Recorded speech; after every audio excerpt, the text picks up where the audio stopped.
Whether you're fly fishing in a stream, getting those ankles wet, or deep in the ocean casting nets, fish nerds, fish nerds, fish nerds, it's a podcast. Wow, we have an exciting show for everybody tonight. This is the first collaboration in the history of Fish Nerds and the Woman Angler and Adventurer podcast. I am super stoked to be sitting in Glasswater headquarters talking to Angie Scott, the creator, producer, and host of the Woman Angler and Adventurer podcast. And we recently shared an experience, a wonderful experience. Angie, what did we just get done doing? Yeah, we were at Truman Lake in Clinton, Missouri, and got to meet in person for the first time. And we were with the LBAA wild card tournament out there, and you got to come to weigh in on the last day of the tournament and chat with a couple of the ladies. I did get to chat with a couple of the ladies, and both were just absolutely wonderful, absolutely charming, absolutely above expectation, and it went great, and I had a great time, and thank you very much for including us in your tournament adventure. Yeah, thank you for coming out. It meant a lot to the ladies to have you there, and you know, brought them some goodies that they were excited about too. So, and I'm happy to be collaborating with you. Well, it's fantastic. And yeah, I was happy to bring some goodies. I brought a big pile of Angle Kings, brought some of our latest product is a Ned head with an extra wide gap VMC hook. So you can rig it weedless, Texas style, throw it without fear into the brush, into the weeds, into whatever you want, and come back either with your bait or your bait plus a nice bass or your bait plus a nice bass attached. We've got a lot of stuff going on at Glasswater. Right now, through July 10th, you can get free shipping if you order $35 or more.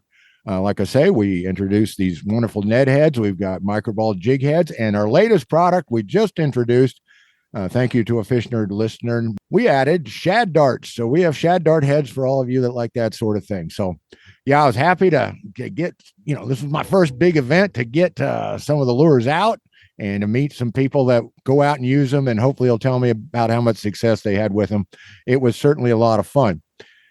Okay, before we go on, I'm going to add a disclaimer. I did this audio in a big pavilion down at Truman Lake at the Bucksaw Campground and Marina. We were at the Marina, and they have several pavilions there because they run a lot of tournaments and a lot of events.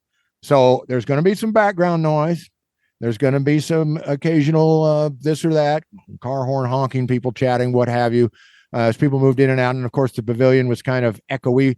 And I thought about leveling it, equalizing it, fooling with it. But I'll tell you what, for the authenticity of it, I just went in and left all that stuff in. I'm not that good an audio engineer to be able to get that stuff out. And frankly, I kind of liked it. I thought it sounded cool.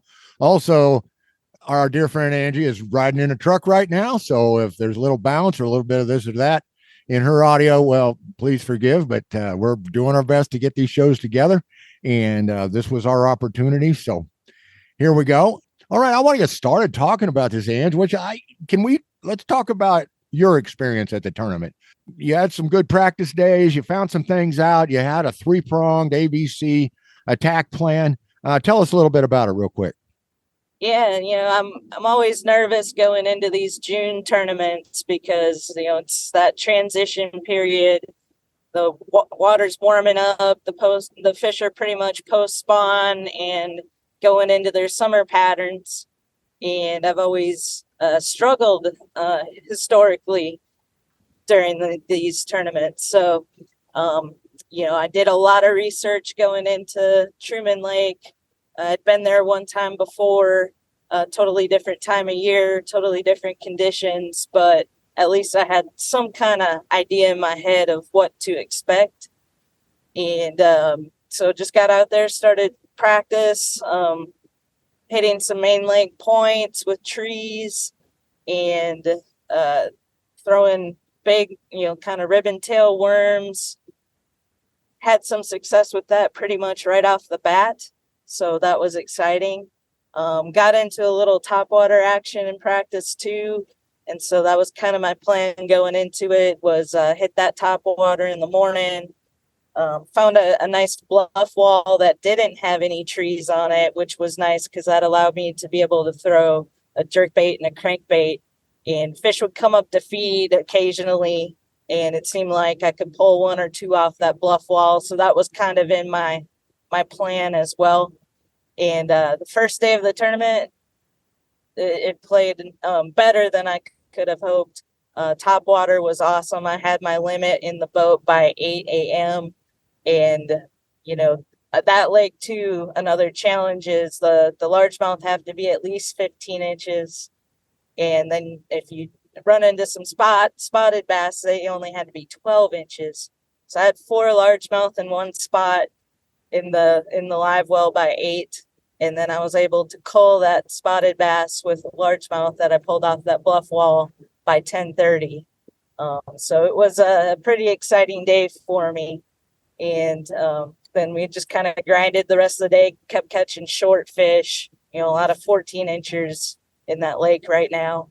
But yeah, I ended up 3rd place after day 1. So that was really exciting. And going into day 2, unfortunately, that top water bite completely died.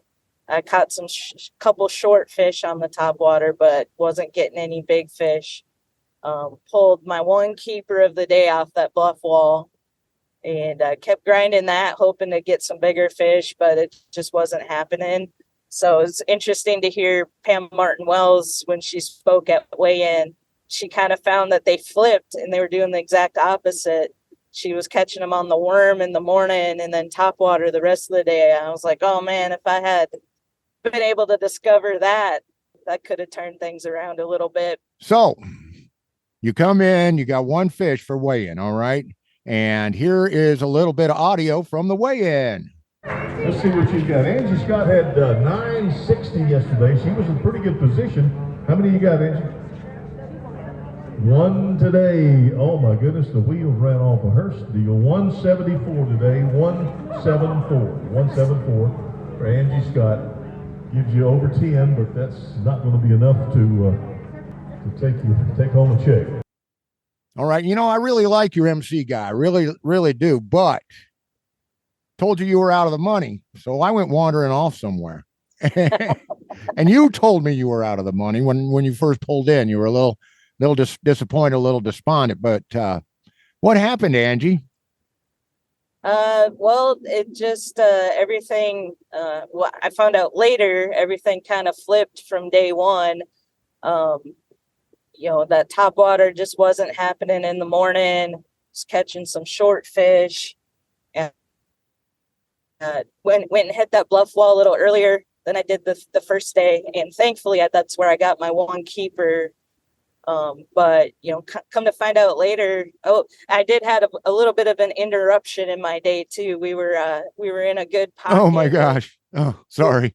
Oh, you did have an interruption. You had to be a hero. Yeah. So my co-angler caught a short fish. It almost was a keeper, but not quite. And as she was trying to pull it out of the net, the fish shook, and her extra wide gap hook ended up in her thumb. And so I didn't have anything to cut it with. It was all the way through. So we had to run about 10, 11 miles back to the marina to meet the tournament director, who had some wire cutters, and cut that hook out of her thumb. And we had just started getting into the fish there too. They were biting. I had one on wrapped around a tree while I was on the phone with the tournament director to find out if he had or knew of anybody who had something to cut that hook with. I would have really had to have a really nice bag to even move up to number 3. There was such a gap between the 3rd and 4th spots. And I would have been out of the money except come on, you were so modest. It was really tight though after 3rd. All right. Yeah. It was, yeah. But no, what I was going to say is I would have been out of the money, but we had an anonymous person step up and donate money to pay out 2 more spots. So normally it would have just been the top 3 that cashed checks. And we actually were able to pay out through 5th place on this tournament. So thank you to whoever that was, but that allowed me to get my first plaque and cash my first check in an LBAA tournament. So that one bass, this is what I'm getting at. That one bass, you never want to hang your head, right? You always want to go on that stage with pride, because what you think is a light bag may not be so light after all. Right. Yeah, no, exactly. Yeah, that one bass saved me from not walking across the stage, which you know, that's never a good feeling, but also got me that 4th place spot. Way to go, Angie. Congratulations. There you go. Got some money and a nice plaque. Absolutely. I mean, it's fantastic. I was standing over there chatting with Kathy, and the next thing I know, I hear him, "Oh, 4th place, Angie Scott." I was like, "What happened? What is going on here?" So I got to tease the MC a little bit. You know, you didn't think you stood a chance, but you never give up, you never surrender, you never hang your head, and you go in, and you can win by a single fish, by a few ounces. When we're out there, I mean, even if it's like my Cane River tournament, where I never caught a fish in practice or the tournament, you grind all day long. I mean, because that one cast, you never know. And Completely change your day. Yeah, totally could. I mean, the stories are just untold. There's pages and pages of these stories, because I've made one cast as I was coming into the marina right before weigh-in, or I did this, or I did that, and the next thing you know, they've moved up in the standings.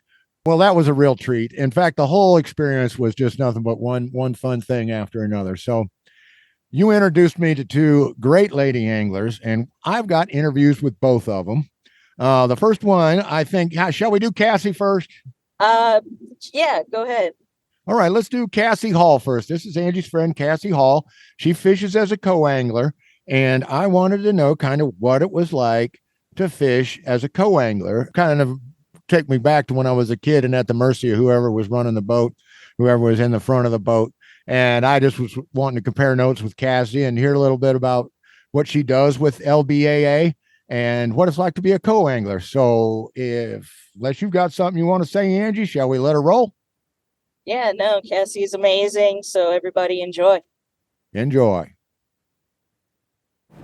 This is Crappie Hippie, your tree-hugging redneck from eastern Kansas, and I'm getting to sit down with co-angler Cassie Hall, and she is also the new member coordinator for the Lady Bass Anglers Association.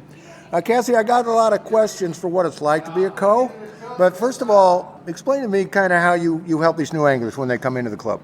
Well, usually what we do is, we have our meeting, and right before the meeting, the initial meeting, I take the new members over to an area, and we discuss, safety, we discuss sportsmanship, if anybody has any health, that they would like to divulge, because that's important. Also, if you're able to swim or not swim, because if you're not able to swim, then, the other angler probably needs to know that. If you want to share, you don't have to share any medical, you don't have to share if you can't swim or not, and what to expect, because some of these ladies have never, ever fished a tournament before.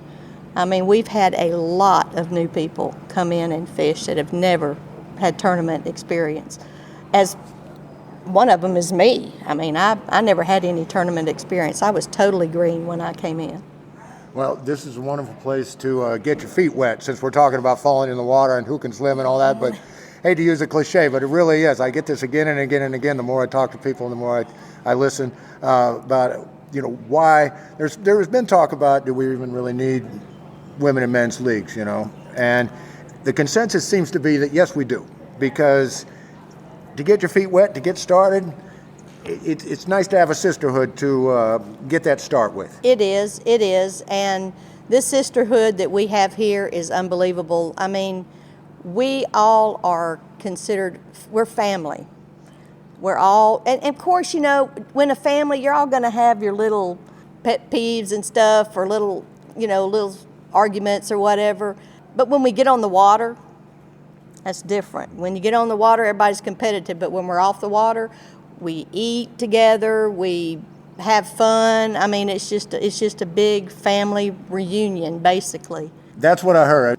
everybody's together, everybody's having fun, and fun is a huge part of this because why else would it be worth it? But boy, when we're out there, unless you're waving the net, I think that's what Barb Harris said. Unless you're waving the net and in need of assistance, it's on. Game on. It's game on. Yeah, it's game on for sure. And these ladies are definitely very professional in every sense of the way, and can catch fish. I mean, you saw some of it today. Today at Truman Lake was really tough, but they came in with some bags, some good bags. Some real good bags. I mean, I was reading some of the Fish and Game reports, and they're saying, yeah, it's going to be another short year for the fish. It's going to be a lot of fish, but a lot of short fish out there. And yet I saw big fish here, some nice heavy bags, and you guys really seem to take this humongous reservoir and be able to break it down and produce some amazing catches.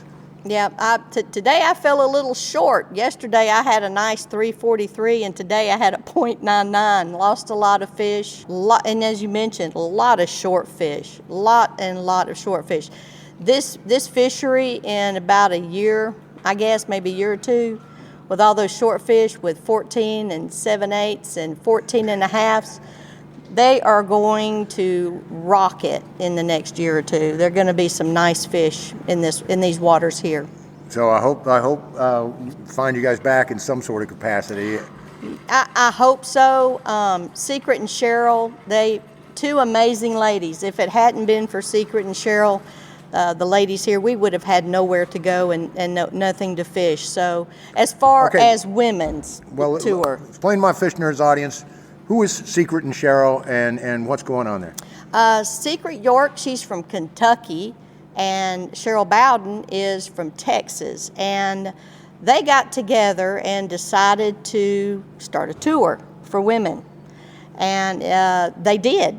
I mean, and they both live in different states, and it has all worked out for the last 13 years, from 2010 until 2023. Those ladies have been amazing, and I can't thank the people, the staff. We have had so many different volunteers, and the staff that we have, it's just an amazing group of people that have made this tournament and tour possible.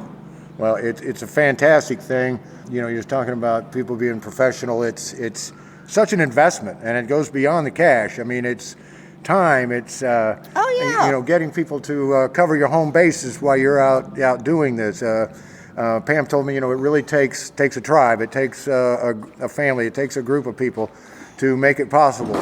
So whether you're in a big association or a small one or whatever, it's a climate of professionalism because you're really dedicating yourself to coming down. Yeah. But no matter how much you're invested, the competition seems so very healthy, and fun seems to be a huge slice of that pie, and that's what I really like about it. It is, and the ladies that fish this, we're not making a living off this. Right. We're in the hole most of the time, all the time. We do this for the love of fishing. That's why we do it. It's not about the money. It's about the love of fishing. We all love to fish and hang out together, and that's what it's about. Well, if you love fishing fish tournaments, don't start a lure company because your fishing days are over. So if you want to be a pro, this is the way to do it. Now, I want to ask you a few things about fishing as a co.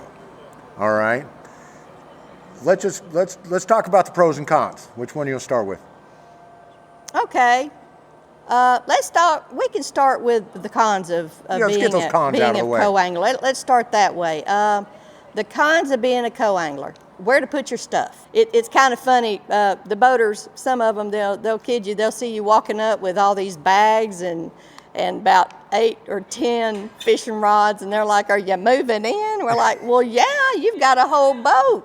We've got to pack what we think we're going to need, and most of us travel with a truck, and the back end of the truck looks like a store, so right. You can go in and shop to see what you're going to need. But that's one of the cons. The being able to put your stuff, and then your rods get all tangled up, but it's not too many cons. it's basically, trying to handle and get your rods and everything all together. Okay, well, I've listened to Angie's show quite a bit, and I've heard a few stories where there's personality clashes, maybe. Oh, yeah. This kind of thing, that kind of thing. When I was a kid, guys I used to fish with, older guys used to fish with, one guy back there running the trolling motor, one guy up in the front. I used to have to sit in the middle, right?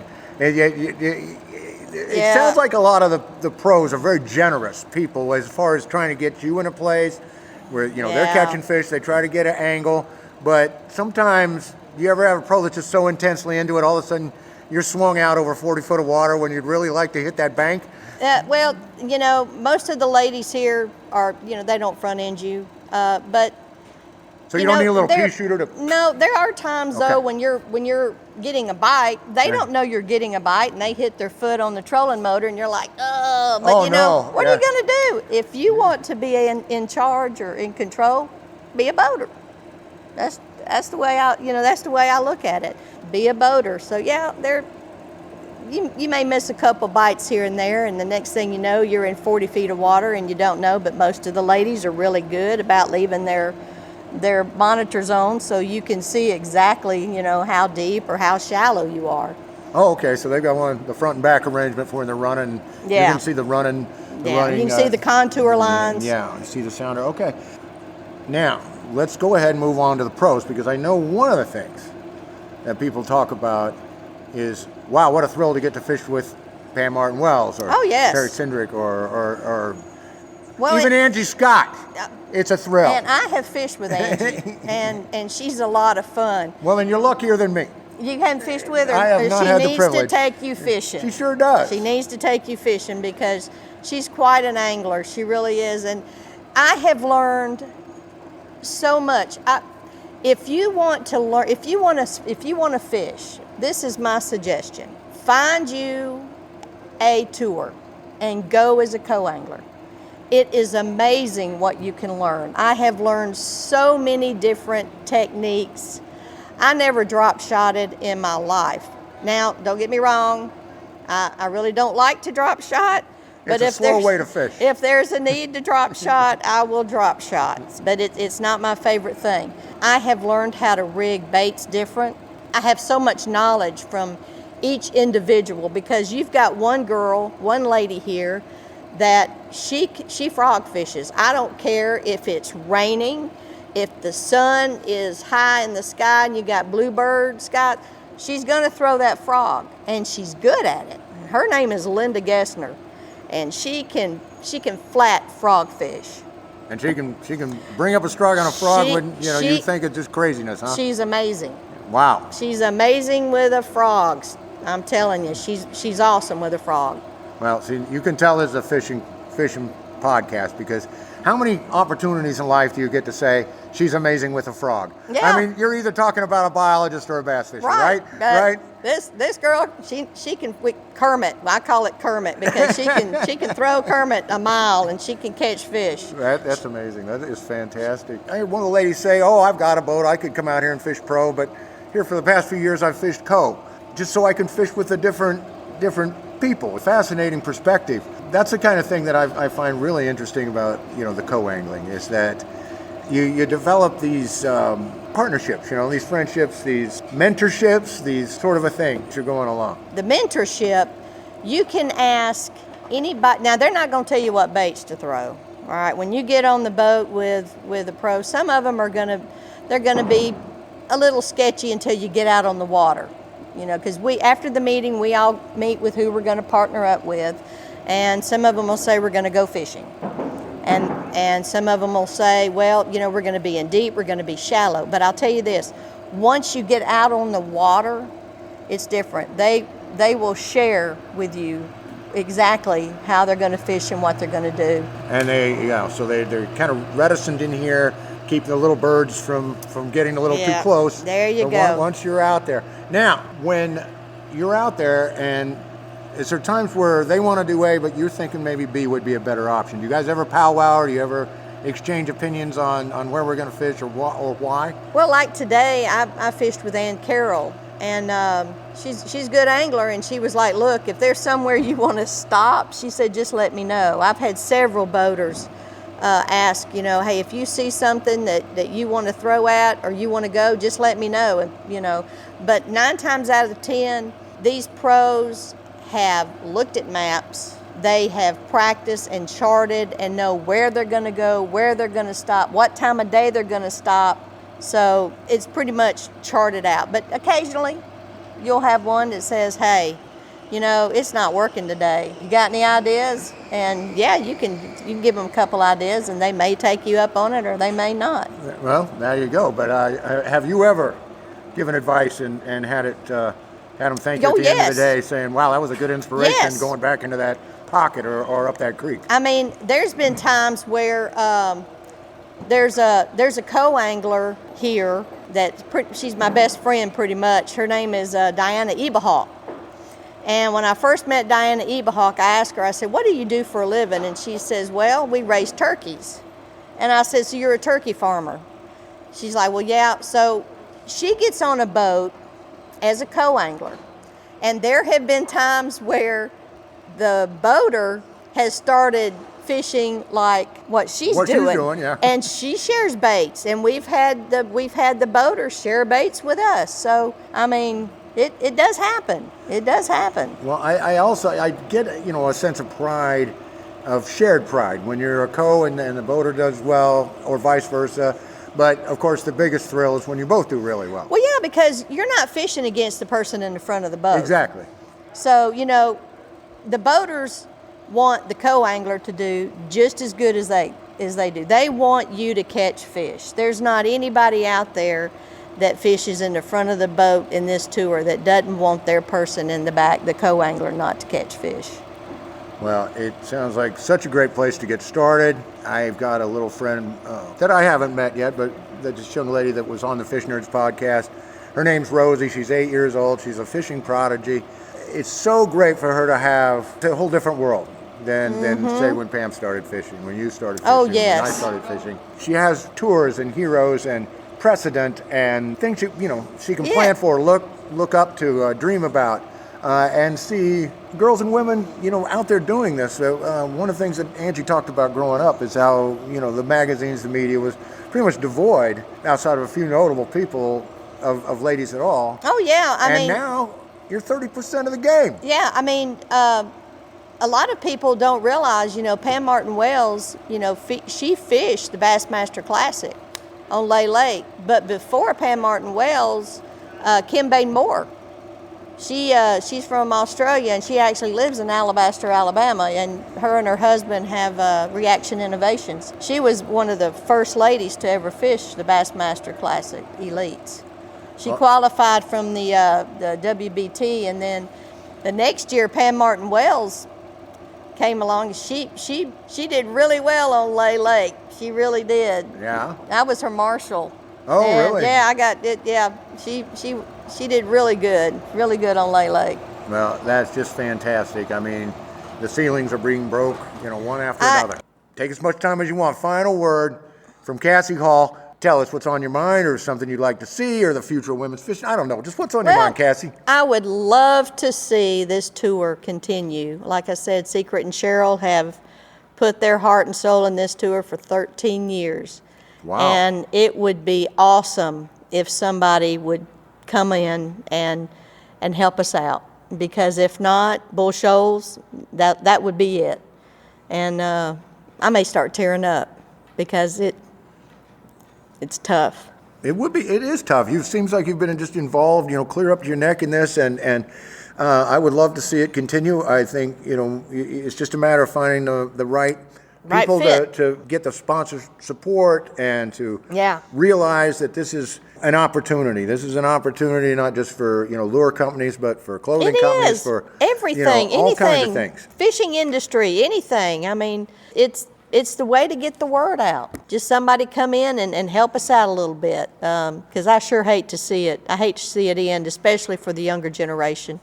Yeah, they need a place to go. But I think because of people like you, no matter what betides with the LBAA, I have a feeling the same motivational forces that caused these ladies to create this tour will cause, motivate other women to pick up the torch and carry on. And I hope someone does. I really do, because I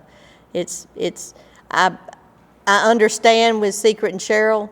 I do, and I applaud them, because I know it's hard for them To lay it aside, yeah. Yes, it really is. it really I'm sure it was a is. huge decision for them. It was a hard decision for them to do that. All righty. Well, thank you so much, Cassie. Everybody's kind of run out on us. Thank you Yeah, for this hanging around. I know it was a long, hot day out there. Oh, this has been great. Anytime that I can get and talk fishing, I'm there. Anytime Angie wants me to talk fishing, I'll talk fishing all day long. Wow, we are cut from the same cloth. Yes, Just we ask my are. wife. Yes, we are. Yes, we are. But I appreciate you letting me get on here and talk to you. And if anybody is ever out into Alabama, I'm in Alabaster, Alabama. Come by and stop in at Mark's Outdoors in Airport Marine and get you a boat. All right.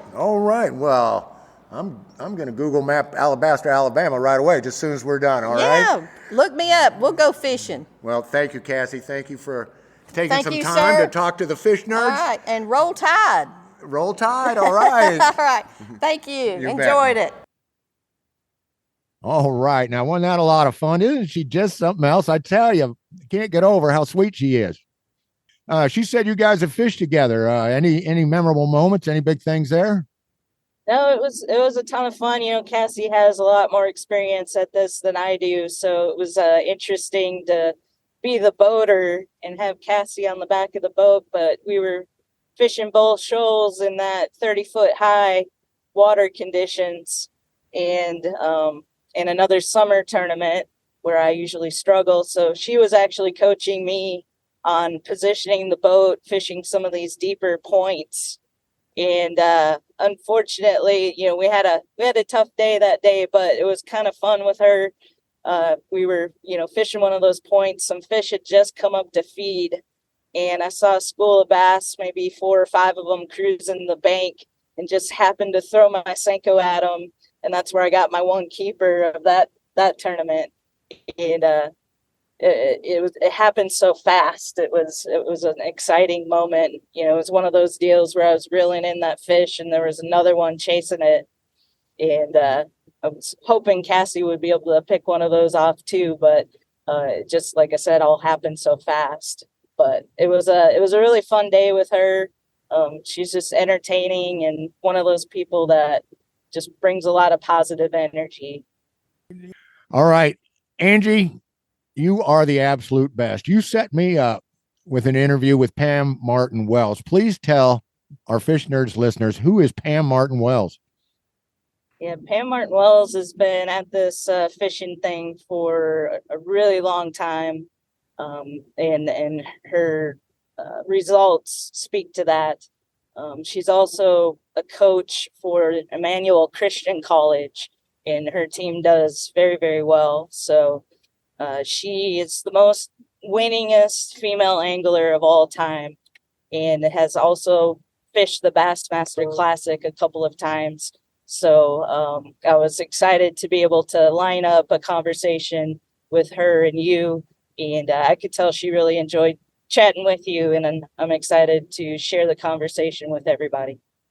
Well, I tell you, I'm glad to hear she enjoyed chatting with me, because if she enjoyed it a 100th as much as I enjoyed talking to her, she must enjoy it a lot, because I'm telling you, I'm absolutely was humbled to be in the presence of greatness. I mean, she is kind, she is witty, she is wise, she is gorgeous. She has the most insanely gorgeous eye color. She's just meant to be a fisher. These sea green blue eyes of hers. I mean it, and a sweet smile. But what I've really taken with is that, yeah, she has shattered one ceiling after another, whether it's fishing in the big men's tournaments or this latest accomplishment where she is the head coach of a college fishing team and putting, several teams into the upper ranks, into the finals, into the, I'm not real down with all this stuff. I don't follow all these tours. But I did overhear her talking about how well her team was going when she was on the podium. And it was just amazing to get to talk to her. So I owe you one, kiddo. Whatever I can do, I owe you one. This was the interview of a lifetime, and you set it up for me, and I so appreciate it. It was my pleasure. Glad it all worked out. Okay, so Pam, I'm going to bring this up and then I want to kind of move on. But, not only is she a head coach and all this stuff, but when we talk about determination, Pam has been having some health challenges, and she is not reticent about talking about these health challenges. She's had some cancer issues. She's cancer free right now. All through this, she's pretty much managed to keep going, keep fishing. She told me that it's kind of her medicine. It's kind of her drug. It's kind of her way to get out and put the anxiety and the stresses and strains of having these sort of challenges and medical treatments behind her. It's amazing to see her out there, isn't it, Ange? Yeah, I've thankfully haven't had to go through anything like that, so I don't really know personally. But just from talking to people that have gone through it, we have Terry Bittner on our tour as well, and she's definitely been through the ringer.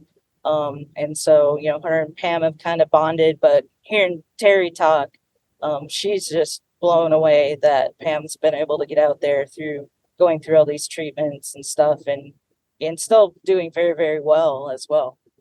She is. I mean, she absolutely crushed it at Truman, and it's just unbelievable. Well, this interview isn't about my fan spaz over Pam Martin Wells. I could go on for another 45 minutes, but what kind of show would that be? Let's go ahead and get to the interview right now. Well, I have been doing this a long time, and I guess I've just completely run out of adjectives for her. I don't know what else to say about this lady. Besides GOAT, everybody calls her the GOAT, and she deserves that. Greatest of all time on the ladies' side for sure. 26:44 for 2 days' work. Bainbridge, Georgia's Pam Martin Wells, the winner and champion on Sugar Lake here in Missouri. Very good, Pam. Congratulations.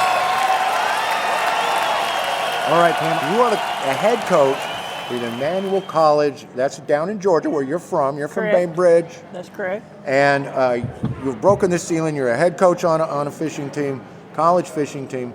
I coached soccer for 11 years, coached my daughter's team, all right? Tell me what it's like. I'm done with class. I got bass practice after school here today. I'm going to Emmanuel. Show me a typical day. What do I got to do? Do I show up and practice my casting? Do I show up and learn how to identify bass? Just tell me a typical day, or pick a day out of your routine. Well, normally with the middle school and the high school trails like it is and so big, typically when they get to the college ranks, they pretty much know the basics, or some of them think they know it all. But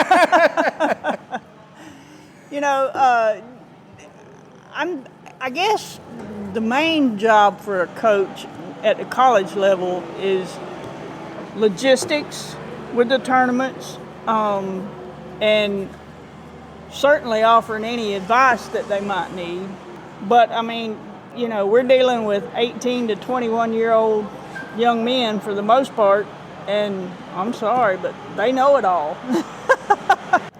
Okay, so when we're talking about logistics, so are we talking about like how to break down a lake, how to break down an area, how to break down a topo map, and for the guys that still think they have a thing or two to learn, how do you go about doing that? Well, we have regular meetings, 1 to 2 times a week, and we go over those kinds of things. If we got a tournament coming up, we'll go over the maps, which, with the electronics now, that all the electronics have the maps on them. But I'm still old school. I believe in a paper map. There's no, it's got a ton of valuable information on it. So we'll go over maps and that kind of thing, and patterns, seasonal patterns. Yeah. And because you can break down a lake by going on the seasonal pattern, and that way you can eliminate so much water rather than just running around. Basically, I'm going to say blind, but not blind, but you know what I'm saying. So I absolutely know what you're saying. I'm from Kansas, where a big reservoir is our biggest reservoir is 11,000 acres, okay? I mean, you could fit, 7 of them in here, in Truman out here, at least, right?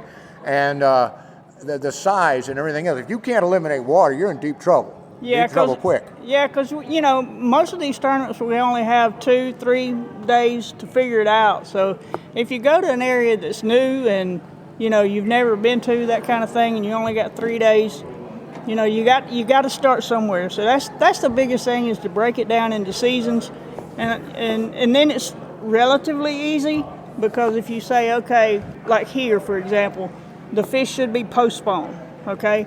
So you go look for the typical post-spawn patterns, and then if that's not working, what I say is you go one way or another. You either go back And to assume like they're on the spawn, nest or something like that. right, or further away from the spawn. So it's, you know, it really narrows the lake down and eliminates a lot of water.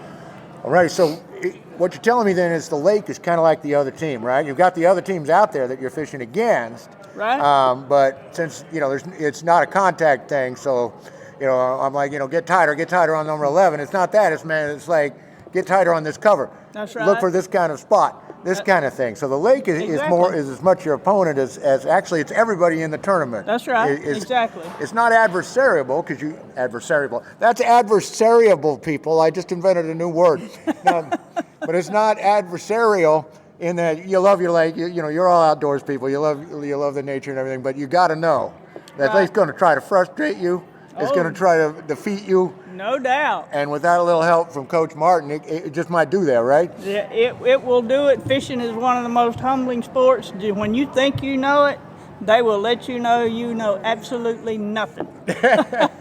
I hear that. I have fished on your level for that. Well, I've never fished on your level, not as a professional and not even just as an angler. But I started fishing when I'm 3, so that gives me 58 years of doing it. So I know how it comes in thinking, oh man, I killed him today. I'm going to go out tomorrow and double kill him, and then come back in with your head hanging. That's right. Well, you know, prime example today, I mean, or yesterday.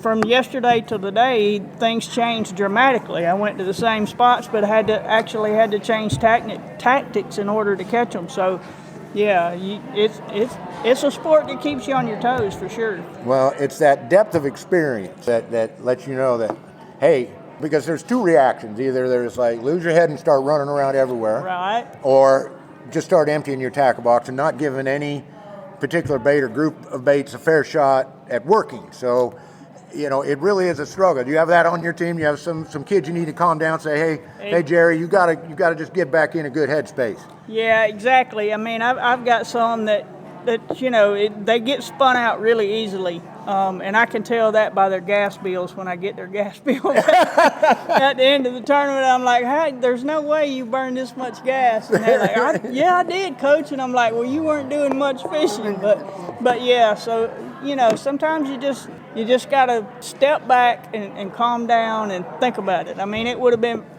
I went to my first spot this morning expecting to do pretty good because I did really good there yesterday. And after an hour, I had only had 1 bite, and I was like, uh-oh. I could have very easily just let that blow me up, but I was like, you know, I just moved on to the next spot, and one little clue keyed me in, and I was able to start catching the fish then. Okay, so we're talking about getting in that mental funk, getting in that mental zone, you know, how to get out of it, get back on track. Definitely having a good coach is going to help you with that, these gaps. Okay. Let's take our dear mutual friend Angie, okay? Mm-hmm. If you were coaching Angie, what advice would you give her as an up-and-comer the way she is? She's got a great mind, she's got great observational powers, but she gets frustrated because she'll have the big day, then she won't. Then she'll have the big day, then she won't. You know, that the mental part of fishing is truly the biggest portion of it, in my opinion. And you just got to relax. I tell my kids, I said, go have fun. Yeah. Go have fun. If you give it 110%, I'll be proud of you either way. I said, but just go have fun and do what you know to do. Too often people get caught up in what somebody else has done or what they've read on the internet or this or that. You know, I tell co-anglers all the time, they're like, how come I'm not catching fish? I said, because you're trying to play my game. I said, pick something that you have confidence in and throw it and stick with it. Wow, that is a great advice. That's advice, you know, as a designer, I'm like, you know, people, should I do this, you know. It's like, fish the bait that feels best in your hand, you know. So I really like that advice. You know, it's like, you're in a funk, pick up your rod and fish. You know, like the great Gretzky says, you miss 100% of the shots you don't take. You miss 100% of the fish you don't throw at. That's if you're right. running around on a boat, you don't have a line in the water. I ain't never caught a fish running 70. Yeah, exactly. But I don't care if you're a fly fishing Great Lake John Gurok, anybody will tell you the same thing. It's get that line in the water and keep it there and have fun with what you're doing, because if you don't have fun just doing it, then Right. all the wins in the world ain't gonna make it fun, and it's not gonna fill you up with the joy that That's you ought to right. be getting out of this stuff. All righty, well, that's fantastic. I just adore Angie so much, and I know she'll be back at it. Okay, now let's talk about it. I was reading some articles and some quotes from you about the future of the LVAA is in doubt right now. Right. And, maybe someone will pick it, maybe it won't. But I had one article I read where you were talking about, maybe we don't need 2 leagues. Tell me about that. Would you, your idea is like, hey, it's just like, you said it was just like the auto racing. We don't have 2 auto racing leagues. Maybe we don't need 2 bass leagues. Are you just kind of on a fence about that, or where are you at with that? No, I mean, honestly, because the fish don't know if you're male or female, okay? No. So in that respect, no. As far as the women competing in some of the men's trails, it's a lot harder for the women simply because of the sponsor backing and the monetary part that it takes to compete at that certain level. It takes a lot of money, yes, it does, and that's crucial, right? To have the sponsor backing, because just to do, you've kind of moved beyond, Bass Club fun time at this point. Right, and that like I say, that's probably one of the biggest hurdles that there is, because otherwise, like I say, the fish don't know if it's a man or a woman. And I mean, yeah, I get it. I mean, I'm not one of these women's liberals things. I mean, I get it. Men have more stamina and that kind of thing. But if you work at it and you train for it, which sounds weird to train for fishing, but it's tough.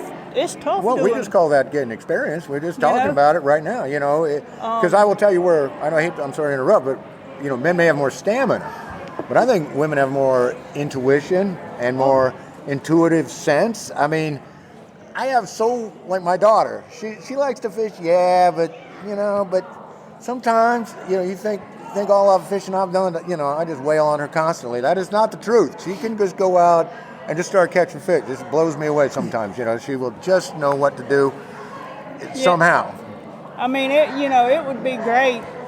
And there's quite a few female anglers out there in the men's ranks, and but it's just for the 30 years that I've been doing this, that's the biggest hurdle.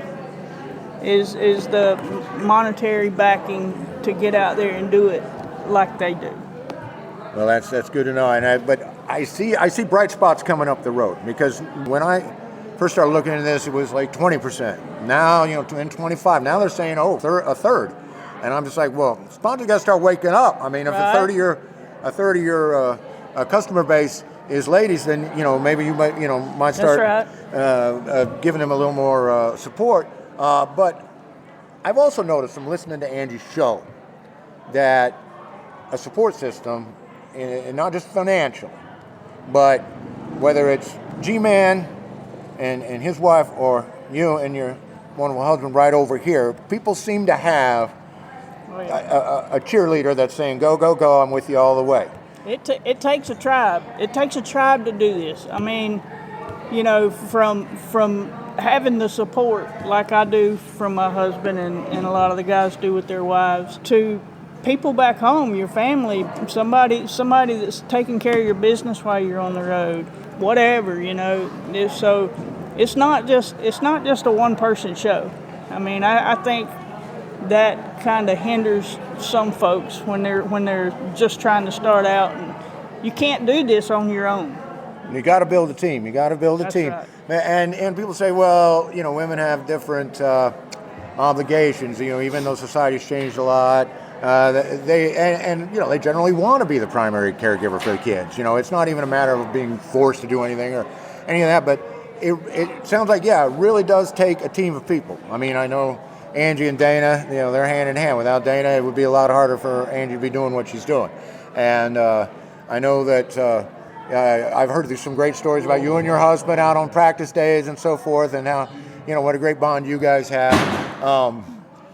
That was a table. That was a table. That was not a body. All right. Okay, we recently had a young lady on Fish Nerds, and then I shared the audio with Angie because it was just so precious. I had her put it, or asked her if she wanted to put it on. I had her do anything. It's her podcast. But I asked her if she wanted to put this young lady on her podcast. Anyway, her 8-year-old named Rosie, total fishing phenomenon. What would you tell Rosie? One thing, she wants to grow up and be you or someone like you. Well, what kind of advice would you give my 8-year-old friend Rosie? What I've told people from the beginning of my career, and that's to live your dreams. I'm living my dream. Don't let nobody tell you can't. Awesome, perfect. She's going to love that, and that's something I totally believe in. I know her folks are like that too, so that's wild. Okay, now you've been through a lot of these leagues. Kind of ties back into what we were talking about before. The Bass and Gals, the regular Bass League had a women's branch for regular Bass League. You can tell, I'm just old Kansas crappie guy. I'm like, tournaments, this, that. I know they exist, and I know some people are really into it. In fact, I'm surprised my friend Kim isn't down here at this thing, the next pavilion over, because he's into the big time crappie fishing. Me, I'm just like, he's always telling me this guy, that guy, this person, that person. I don't know, but you've seen these things come and go. I guess what I'm trying to ask is, do you see, kind of like the ladies soccer? When I was coaching, I was way into soccer. I watched 3 women's leagues come and go, and now we finally, 4th try, have one that's staying around. Do you see this as going to be eventually women combined with men, and we just, we get enough support from women that they can just join in with the men, that they can all build their little tribe and go? Or are you thinking it's going to end up being a separate league type of thing? I don't know. I know some of the major organizations are looking at, different possibilities of trying to make the circuits more accessible to the women.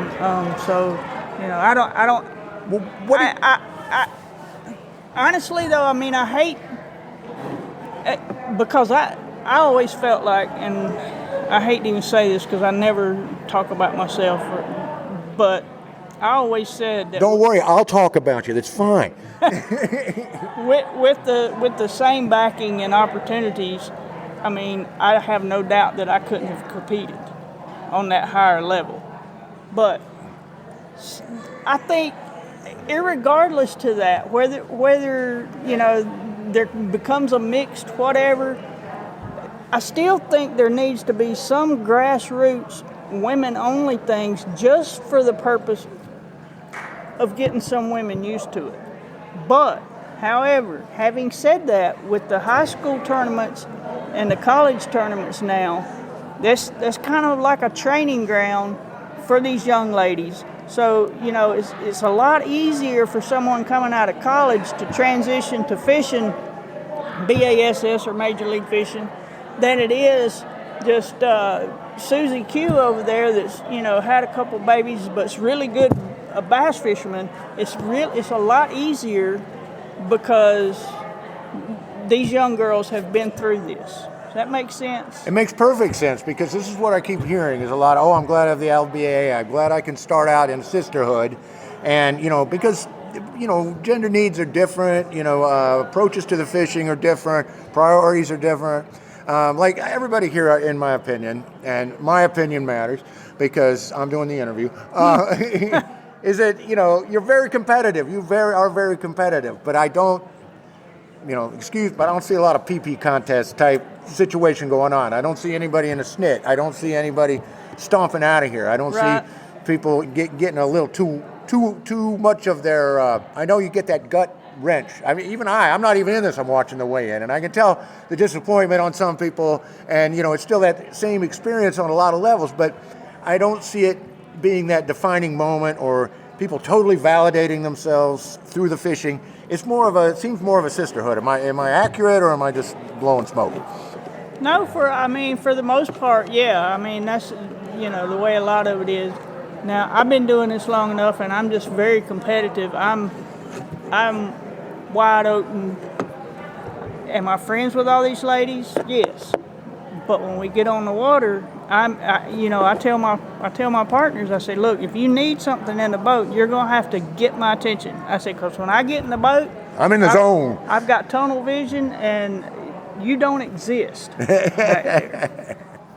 All right. Well, I'm going to interview a co here in a minute, and but I under exactly what we're talking about, because the best fishers I know is, I enjoy fishing, and I'm okay at it. Because I love talking about myself.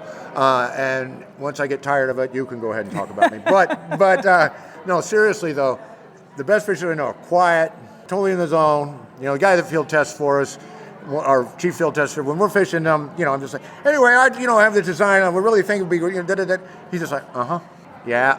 It just nothing. You cannot break that bubble. You can't do it. You can't do it. All right, now let's say Rosie wants to, she's lucky because her folks are trying to get in the fishing business. Her daddy's builds rods and has this shop, this online shop called Rosie's Tackle Shop. And so chances are he'll be her first sponsor, she gets going. But girls like Rosie and older, and some of these young ladies that Angie just interviewed on her show, how would they go about getting a sponsor? How would they go about, exciting some interest in them as people? Well, I mean, a lot of the new up-and-comers think it's all about the fishing, and it's a minimal part is about your success as a fisherman. It's more about how you can promote. The promotion for your sponsors, an outlet to promote it, which social media makes that a lot easier now than it was 20 years ago when, if we didn't have somebody do an interview or a magazine article or something, it was a lot harder. But so with the social media platform, that makes it a lot easier, but it's the biggest portion of it is promotion. I mean, you got to be able to carry yourself in such a way that a sponsor wants to put their name on your jersey, or you got to be able to like I said, promote that sponsor in a manner that is becoming to them. Very salient advice, because if you're a shrinking violet and you're just one of these people who doesn't really want to talk to people, you don't want to meet fans, you don't want to sit down with sponsors, or if you're unpleasant in some way, let's just leave it. We don't need to dredge up any examples. It's not going to do them a lot of good. I don't care if you win all the tournaments and catch all the bass. All right, I'm going to wrap this up real quick. Can we come back for a couple minutes? All right, let's go over and I think. All right, folks, they're about ready to hand out some awards, so we got to see who's in the money, all right? And then I will have Pam back, and we will talk about a couple more things, because I always give my guests a chance a couple minutes to get whatever off their chest or whatever they want to talk about. So we'll be back. All right, we're back. We're talking about how, if you're going to get these sponsorships, you're going to get this sort of promotional opportunities, you really need to promote. And I think our mutual friend Angie Scott kind of has that down, don't you think? Yeah, she does a terrific job. That's what it's all about. And Angie does a great job, promoting Crestliner and Lance Campers and those guys and Freedom Boat Club. Boat Club. Not only does she have a smile that just would, chase all the clouds away, lights up a room, all the cliches, right? But she's so personable, and great role model. You're a great role model. It's an exciting time for ladies fishing, and it's just going to get better and better and better, don't you think? I do think so. I'm looking forward to it. That's part of my job now is, I'm building the future with these college kids. So, yeah. All righty. All the time you want. Final word, Pam Martin. What you got on your mind? Right now, the LBAA isn't a transition. Secret's been a friend of mine for years and years. I just want to give them a shout out for all that they've done for this organization and giving us ladies an outlet to fish. We really appreciate it, and looking forward to what's to come. Well, thank you so much for sitting down with me. This is a thrill of a lifetime. I mean it. I am in the presence of legend here, folks. This is fantastic. The greatest bass fisher lady of all time. The records, they just go on for pages. Thank you so much. Our audience, thank you so much. Congratulations on your tournament win. And I will come down and be at the next weigh-in if I can. If I can't, I'm going to follow you around on the net. And the next time I get to meet up with you, well, maybe we'll do this again. All right? All right. Well, I really appreciate it. Appreciate the opportunity, and I couldn't do what I do if it wasn't for my sponsors. You know, Bainbridge, Georgia. Shout them out. Shout out these sponsors. Yeah, For us. Bainbridge, Georgia. You know, my hometown.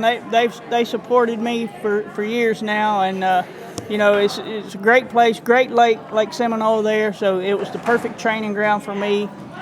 Phoenix Boats, Mercury, Lowrance, Power Pole. You know, these guys make what I do easy.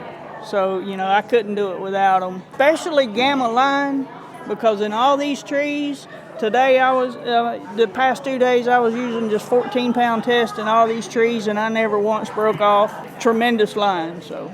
That's Gamma Line, everybody. All right. Once again, thank you. It's been a long, hot day, and you've been awful sweet talking to me. I'm going to give you a chance to chill with the hubs and with the dog and get yourself something to drink, something to eat. Best of luck in the future. Thanks one more time. Pam Martin Thank Wells, you. everybody. Thank you. All right. Okay, we are back. What about that, Ange? Did I do a good job? Oh, you did a fantastic job. Yeah, it was kind of funny. Of all times, you're in the middle of conversation with her, and then this big tractor comes in to get the tanks, the holding tanks for the fish. So that was a little interruption there, but it all worked out. Oh yeah, we got interrupted, and then and you warned me, you know, to hit these pockets of time between while they're tallying results and stuff, and then the next thing you know, here comes the MC saying, "Hey, we're ready to start handing out the awards and the goodies and so forth." We had to take a little break for that too. I'm going to ask you one question. What was the one little clue on day 2 where Pam realized things had been turned on their head? You think you know what that was? She said she, you know, probably like me, noticed the top water bite wasn't happening, so she grabbed the worm and had some success with that. But then later in the day, she said, you know, she's not one to. So for everybody who isn't familiar with Truman Lake, it's a lake full of standing timber. They left it when they created the reservoir, specifically for good structure for fishing. And so there's a lot of these areas you can't run your big motor. You need to be on your trolling motor. And, you know, so she was apparently in one of these areas full of trees, trolling up to where she wanted to start fishing. But she said from stage, she's not one to just sit there and not be casting while she's trolling from point A to point B. So she just picked up her top water plug and started throwing it and caught a fish. And so she was like, that's interesting. And just kind of kept doing that and apparently had tremendous success. So that was a little learning moment for me. For me too. I mean, you know, I did throw top water later in the day because I saw a suspended fish in this pocket. Unfortunately, my boat was drifting closer and closer to it. So it just kind of kept going deeper and deeper. But, you know, I did throw some top water to see if I could get it to come up. But I didn't, you know, do it very long. So I'm like, man, I wish maybe I should have kept doing that. Well, I just, you know, and you can't do that hindsight. You can't do that second guessing. But I just love that, you know, Pam is such an angler that, yeah, while that boat's gliding along and she's trying to get into, you know, the angle to throw her worm, you know, why aren't I fishing? You know, this is like we just heard in the interview. This is her mantra. Keep that line in the water. You can't catch them if you're not fishing for them. And yeah, that's the whole story about her gliding up to the spot. But in this X amount of seconds that I've got here before I get on it, I'm going to go ahead and make a throw just in case. And boy, that just changed the game. Where she was at, yeah, those fish were suspended, you know, 10, 12, 15 feet, whatever. They're suspended down a ways, but man, they're able to come roaring up and just smash on that top water. And I guess she had a ball and produced a giant bag of fish. Yeah, she sure did. Well, I'm glad we both clued into it. Pam says she'll give you 90% of what she's got. So she's not too shy about talking about it, but I'm definitely filing that one away. How about you? Oh, for sure. All right. We got to kind of get out of here pretty quick here.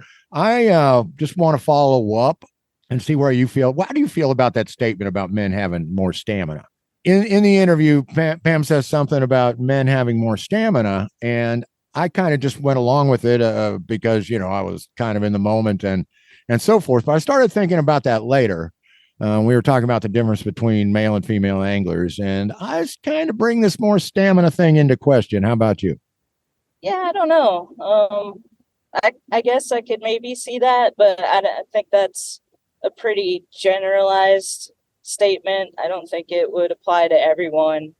Um, there's definitely some ladies out there that like Pam who can, really grind it out all day. And I've heard people say that we've asked co-anglers that have been with her, because I've never had that experience. And one of them that I talked to said she just outworks everybody else. I mean, she's just throwing more casts than any other anglers that this particular co-angler had fished with, and felt like that's a big reason for her success. So, Well, I hate to know. disagree with our queen, but and I think she's just being modest, just being humble. But that with her coming back from these treatments and everything else, she really sets an example for those boys on her team down there, because this lady will not quit. And I just started thinking of all these great women that I know, starting with my wife and you and this and that. And I'm like, men have more strength maybe in the immediate need of a bigger frame. We have, it's a scientific fact. We've got more muscle mass, but as far as being able to work at something all day long, I hate to use old time cliches, but a woman's work is never done. And to be fish with an inexorable intensity is something that women can absolutely do as well as men. And of course, Pam says, you train yourself up, you will get to where you can fish as long as you want. You just got to have that mental toughness not to quit. All right, Ange, real quick. Cassie touched on this, and I talked over a little bit with Pam. The future of the LBAA is in doubt right now. Can you clarify that real quick for us? Yeah, we really don't know if it's going to continue. Like Cassie mentioned, Secret and Cheryl that started it 13 years ago. They've just gotten to the point they're getting older and just, don't really have the energy to continue carrying it on. So they've offered up the organization if somebody wants to step up and keep it going. And they have a potential person. I assume he lives in Missouri because he was maybe going to come to the tournament to meet with them, but something came up. So now he'll be at Bull Shoals. So we kind of have to wait and see. But I think we all really hope that it continues, and we'll just have to keep our fingers and toes crossed, and that whoever does, if whoever this person is steps up to take it over, that they have good intentions and carry it on in a positive direction, and hopefully build it, because there's a lot of high school and college female anglers out there now that it'd be nice, if they don't want to go the pro route, doing the MLFs or the BASS, but they still want to be able to fish competitively, to have a platform like the LBAA that they can go to after school. So we'll see. Bull Shoals as our classic in October. Proud to say that I qualified to fish it. That's always the big goal every season. Excited to get back to Bull Shoals. It's kind of similar to Truman in a way. So I think maybe some of the stuff I learned on Truman's going to come into play on Bull Shoals. We'll see.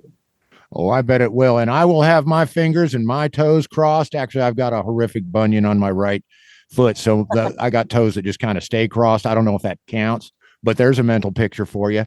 Also, I really do hope that the LBAA continues. I have no idea what it takes to buy a tournament, run a tournament, promote a tournament, but absolutely convinced that this is a good thing that needs to keep going. Absolutely. So I will be pulling for it right along with you, Ange. All right. I think it's time we get out of here. What do you say, Angie? Sounds good to me. We're on the road here, and I just had a great time chatting with you, and thanks again for this collaboration. It's a lot of fun. Well, I'm glad you're having fun. I'm having a ball, and I can't wait till we can meet to go fishing instead of having to do work. All right. All right, Angie, take us on out of here. All right, you've been listening to a couple of fish nerds and angling adventures when you could have been fishing. We'd like to thank all the folks in our lives, starting with Kathy and Dana, our wonderful wives, for supporting us in our nonsense, running around chasing these fish. Thank you so much to the LBAA and all the fine ladies who made us feel welcome at the tournament, and the MC and the crew. Everybody was great. Thank you to Clay Groves for letting us do a little takeover this week. Thank you to Wally Pleasant for our theme music. And Angie, you got some thank yous. Shout them out now. Just thanks to all my sponsors. Thanks to Crappie Hippie, Glasswater Angling, and all the ladies in the LBA. And how about I'm going to thank Lance Campers, because that's how you get around. We're going to thank Freedom Boat Club, St. Croix Rods, Power Pole Rod Holders, Costa Sunglasses, and Crestliner Boats. They all support our hero, Angie Scott, as she works her way up the tournament ladder. She actually can climb 2 ladders at once. This is how amazing Angie Scott is. And in closing, remember to follow the code of the fish nerds. Spawn early and often. Never accept a free lunch with strings attached. And swim against the current every chance you get. And one last thing, get your adventure Whether on. you're fly fishing in a stream, getting those ankles wet, or deep in the ocean, casting nets, fish nerds. Fish nerds. Fish nerds. It's a podcast. Just for the halibut. Fried in a basket or broiled in a pan. Eat it raw like you're in Siam. Fish nerds. Fish nerds.